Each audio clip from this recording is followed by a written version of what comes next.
장자는 이렇게 말했습니다. 쓸모없는 나무는 베어지지 않아 천수를 누린다. 이 한마디가 2300년이 지난 지금도 가슴을 울립니다. 쓸모없어도 괜찮다는 이야기입니다. 아니, 쓸모없기 때문에 오히려 살아남을 수 있다는 이야기입니다. 아침에 눈을 뜨면 불안하죠? 오늘도 생산적인 하루를 보내야 한다는 압박감이 밀려옵니다. 할 일 목록을 작성하고 시간을 쪼개어 일정을 채웁니다. 조금이라도 시간을 낭비하면 죄책감이 듭니다. 쉬는 것조차 다음 일을 위한 재충전이어야 한다고 생각합니다. SNS를 열면 더 심해집니다. 누군가는 승진했고 누군가는 창업했습니다. 누군가는 운동하고 공부하고 취미 생활까지 완벽하게 해냅니다. 나만 뒤처지는 것 같습니다.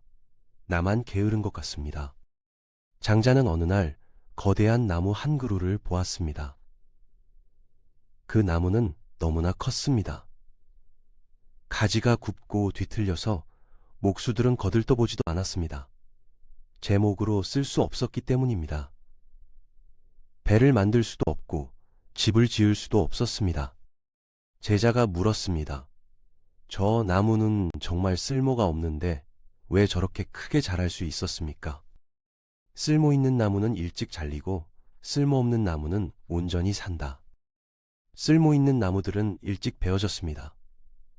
좋은 제목이 되는 나무는 자라자마자 잘려나갔습니다. 집을 짓는 데 쓰이고 배를 만드는 데 쓰이고 가구가 되었습니다. 쓸모없는 나무는 아무도 건드리지 않았습니다. 그래서 수백 년을 살 수 있었습니다. 그 거대한 그늘 아래서 수많은 사람들이 쉬어갔습니다. 새들이 둥지를 틀었고 동물들이 비를 피했습니다. 쓸모없음이 바로 큰 쓸모다. 세상은 끊임없이 쓸모 있으라고 강요합니다. 생산적이어야 하고 효율적이어야 하며 성과를 내야 한다고 합니다. 학교에서는 성적으로, 회사에서는 성과로, 사회에서는 직함과 연봉으로 평가받습니다. 심지어 취미생활도 얼마나 잘하는지로 평가됩니다. 세상 사람들은 쓸모 있는 것만 알고 쓸모없는 것의 쓸모는 모른다. 쓸모 있으려고 애쓸수록 더 힘들어집니다. 쓸모 있는 것이 되는 순간 소모품이 되기 때문입니다. 회사에서 쓸모 있는 직원은 일을 더 많이 받습니다. 잘한다는 이유로 더 많은 업무가 주어집니다. 쓸모 있는 기계처럼 돌아갑니다. 지치고 탈진해도 멈출 수 없습니다. 쓸모 없어지는 순간 버려질까봐 두렵기 때문입니다. 재능 있는 자는 일에 시달리고 지혜로운 자는 근심에 시달린다. 무능한 자만이 구할 바가 없어 자유롭다. 이 말이 이상하게 들리죠? 재능이 있고 지혜로운 것이 좋은 것 아닌가요? 하지만 재능이 있으면 그 재능 때문에 시달리고 지혜가 있으면 그 지혜 때문에 근심합니다. 오히려 아무것도 없는 사람이 자유롭습니다. 능력 있는 사람은 왕에게 불려갔습니다. 재능이 있으면 관직에 임명되었습니다. 겉으로는 축복처럼 보였지만 실제로는 저주였습니다. 정치 싸움에 휘말리고 음모에 빠지고 결국 목숨을 잃었습니다. 어느 날 초나라 왕이 장자를 불렀습니다. 제상 자리를 주겠다고 했습니다. 사신들이 찾아와 화려한 예물과 함께 제안했습니다. 당시로서는 최고의 영예였습니다. 모든 사람이 부러워하는 자리였습니다. 장자가 사신들에게 물었습니다. 1000년을 사는 거북이 있다고 들었소? 왕은 그 거북을 죽여 뼈를 귀하게 보관하고 있소. 그 거북은 죽어서 귀하게 대접받는 것이 좋겠소? 아니면 살아서 진흙탕에서 꼬리를 끌며 사는 것이 좋겠소? 사신들이 대답했습니다. 당연히 살아서 진흙탕에 있는 것이 낫지요. 그렇다면 돌아가시오. 나는 진흙탕에서 꼬리를 끌며 살겠소. 쓸모있는 거북이 되어 죽어서 존경받는 것보다 쓸모없는 거북이 되어 살아서 자유로운 것이 나았습니다. 권력도 명예도 필요 없었습니다. 그저 살아서 자유롭게 움직이는 것으로 충분했습니다. 장자는 가난했지만 자유로웠습니다. 벼슬이 없었지만 행복했습니다. 세상 사람들이 보기에는 쓸모없는 사람이었지만 스스로는 충만했습니다. 나는 하늘과 땅 사이를 노니는 한 마리 새일 뿐이다. 쓸모있는 새장 속의 새가 아니라 쓸모없는 하늘을 나는 새였습니다. 얼마나 자유로운 선택입니까? 어느 날 장자에게 큰 박씨를 준 사람이 있었습니다. 그것을 심었고 거대한 박이 열렸습니다. 너무 커서 물을 담을 수도 없고 쪼개어 바가지를 만들 수도 없었습니다. 사람들은 말했습니다. 쓸모없는 박이라고요. 장자는 웃으며 그 박을 허리에 묶고 강에 떠다녔습니다. 훌륭한 배가 되었습니다. 세상 사람들은 작은 쓸모만 알고 큰 쓸모는 모른다. 박은 물을 담는 도구가 아니었습니다. 사람을 띄우는 배였습니다. 관점을 바꾸니 쓸모없던 것이 쓸모있게 되었습니다. 아니, 쓸모라는 기준 자체가 사라졌습니다. 친구 혜시가 장자를 찾아왔습니다. 나에게 큰 나무가 있는데 가지가 울퉁불퉁해서 쓸데가 없다고 했습니다. 당신의 말도 그와 같아서 크기만 하고 쓸모가 없다고 비난했습니다. 족제비를 본 적이 있는가? 몸을 낮추고 먹이를 노리다가 이리저리 뛰어다니지. 하지만 결국 덫에 걸려 죽는다. 그런데 들소를 보라. 하늘에 들이운 구름처럼 크지. 쥐를 잡지는 못하지만 누가 감히 잡을 수 있겠는가? 쓸모있는 족제비는 영리하게 움직이지만 결국 잡힙니다. 쓸모없어 보이는 들소는 느리고 둔하지만 아무도 해치지 못합니다. 크고 쓸모없어 보이는 것이 오히려 안전합니다. 큰 나무가 있다면 그 그늘에 누워 쉬면 되지 않는가? 베어질 걱정도 없고 해칠 자도 없으니 쓸모없기에 오히려 근심이 없다. 회사를 그만둔 사람이 있습니다. 더 이상 월급을 벌지 못하니 쓸모없는 사람이 된 것 같았습니다. 하지만 시간이 지나자 보였습니다. 아침에 천천히 일어나도 되고 하고 싶은 일을 해도 되고 만나고 싶은 사람을 만나도 되었습니다. 쓸모 없어지니 자유로워졌습니다. 학교를 그만둔 사람도 있었습니다. 좋은 학점도 없고 스펙도 없으니 쓸모없는 학생이 된 것 같았습니다. 그런데 쓸모 없어지니 비로소 자기가 진짜 좋아하는 것을 찾을 수 있었습니다. 남들이 좋다고 하는 것이 아니라 정말 하고 싶은 것을 할 수 있었습니다. 연애에 실패한 사람도 있었습니다.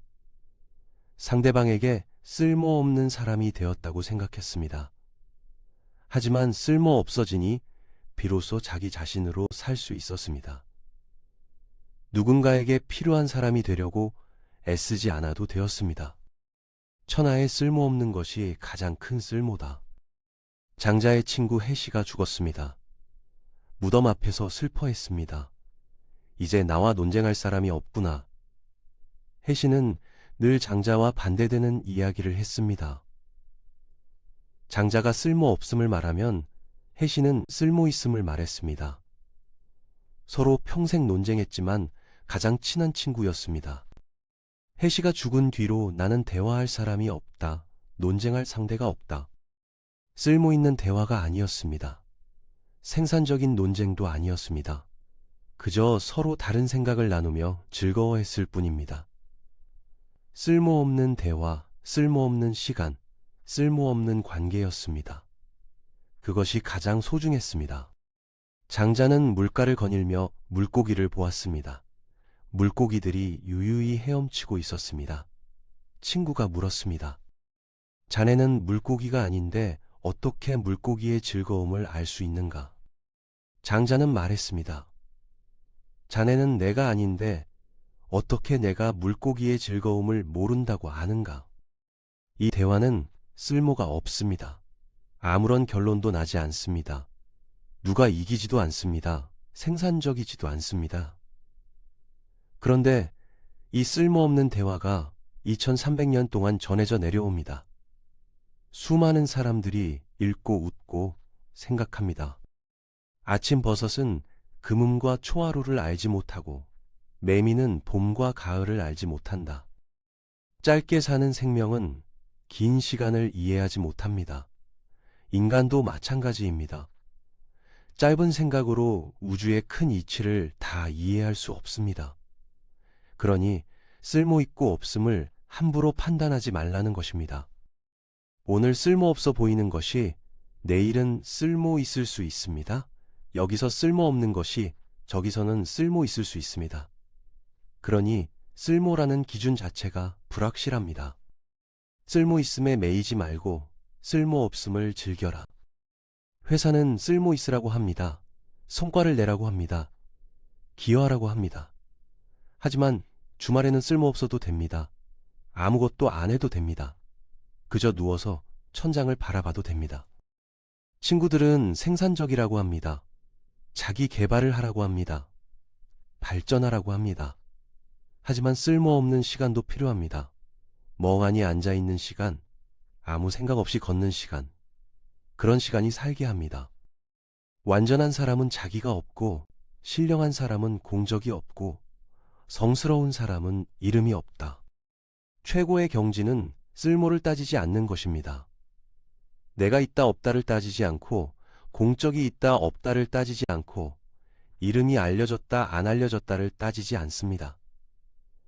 그저 흐르는 물처럼 부는 바람처럼 자연스럽게 존재합니다. 어느 날 장자의 아내가 죽었습니다. 친구 혜시가 조문을 왔습니다. 그런데 장자는 슬퍼하지 않고 노래를 부르며 그릇을 두드리고 있었습니다. 혜시가 화를 냈습니다. 아내가 죽었는데 어떻게 노래를 부를 수 있느냐고요. 처음에는 나도 슬펐다 하지만 아내는 원래 없었다, 생명이 없었고 형체도 없었고 기운도 없었다. 그것이 변화하여 기운이 되고 기운이 변화하여 형체가 되고 형체가 변화하여 생명이 되었다. 이제 또 변화하여 죽음으로 돌아갔을 뿐이다. 봄, 여름, 가을, 겨울이 바뀌는 것과 같다. 죽음도 변화의 한 과정일 뿐입니다. 슬퍼할 일도 아니고 기뻐할 일도 아닙니다.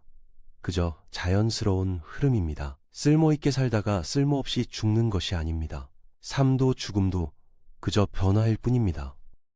삶을 즐기는 자는 죽음도 즐긴다. 산다는 것에 집착하지 않고 죽는다는 것을 두려워하지 않습니다. 쓸모있게 살아야 한다는 강박에서 벗어나고 쓸모없이 죽을까봐 두려워하지 않습니다.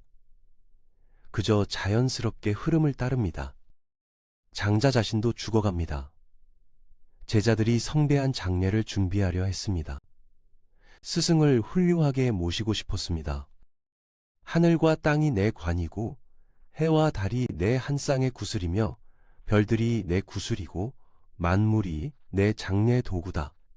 장례 도구가 이미 갖추어져 있는데 무엇을 더하겠는가? 제자들이 걱정했습니다. 하지만 까마귀와 솔개가 스승님을 먹을까 두렵습니다. 땅 위에 있으면 까마귀와 솔개의 밥이 되고 땅 속에 있으면 땅강아지와 개미의 밥이 된다. 한쪽에서 빼앗아 다른 쪽에 주는 것이 어찌 그리 불공평한가? 쓸모있게 죽으려 하지 않았습니다. 화려한 무덤도 필요 없었습니다. 그저 자연으로 돌아가면 되었습니다. 까마귀의 먹이가 되든 개미의 먹이가 되든 상관없었습니다. 모두 자연의 순환일 뿐입니다. 하늘과 땅은 크고 만물은 하나다. 모든 것이 연결되어 있습니다. 쓸모 있는 것과 쓸모 없는 것도 결국 하나입니다. 구분하는 것은 인간의 작은 생각일 뿐입니다. 큰 관점에서 보면 모두 같습니다. 오늘 아침 일어나서 아무것도 하지 않아도 됩니다. 생산적이지 않아도 됩니다. 쓸모 없어도 됩니다. 그저 숨을 쉬고 있다는 것만으로 충분합니다. 회사에서 성과를 내지 못해도 괜찮습니다. 승진하지 못해도 괜찮습니다. 쓸모없는 직원이어도 괜찮습니다. 당신은 직원이기 전에 한 사람입니다. SNS에 올릴 것이 없어도 괜찮습니다. 자랑할 성과가 없어도 괜찮습니다. 쓸모없는 하루를 보내도 괜찮습니다. 보여주기 위해 사는 것이 아닙니다. 무의자연 억지로 하지 말고 자연스럽게 흘러가라. 억지로 쓸모 있으려 하지 마세요. 억지로 생산적이려 하지 마세요. 억지로 성공하려 하지 마세요. 그저 자연스럽게 흐르세요. 물은 낮은 곳으로 흐릅니다.